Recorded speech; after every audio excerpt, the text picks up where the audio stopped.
ప్రభు నామమున అందరికీ శుభోదయం. ఈరోజు దేవుని వాగ్దానము ఏమనగా కొలాసీయులకు రాసిన పత్రిక 4వ అధ్యాయము 6వ వచనం. ప్రతి మనుషునికి ఎలాగూ ప్రత్యుత్తరం ఇయ్యవలెనో అది మీరు తెలుసుకొనుటకై మీ సంభాషణ ఉప్పు వేసినట్టు ఎల్లప్పుడూ రుచిగలదుగాను కృపాసహితముగాను ఉండనీయుడి. సహోదరులారా, ఉప్పు అనేది రెంటిని సూచించవచ్చు. అది ఆహార పదార్థాలకు రుచి కలిగిస్తుంది. మనము మాట్లాడే తీరు ఇతరులకు ఇంకా వినాలన్న ఆసక్తిని రేకెత్తించాలి. ఉప్పు పదార్థాలను చెడిపోకుండా నిల్వ ఉంచుతుంది. మనుషులు మాట్లాడే విధానము సాధారణంగా చెడ్డదిగా ఉంటుంది. ఆ విధానంలో మనము కనిపించకూడదు.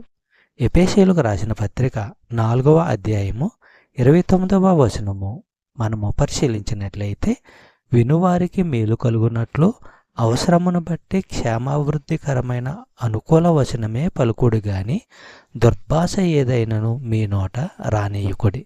చెప్పబడిన వాగ్దానము దేవుడు దీవించి ఆశీర్వదించును గాక. ఆమేన్.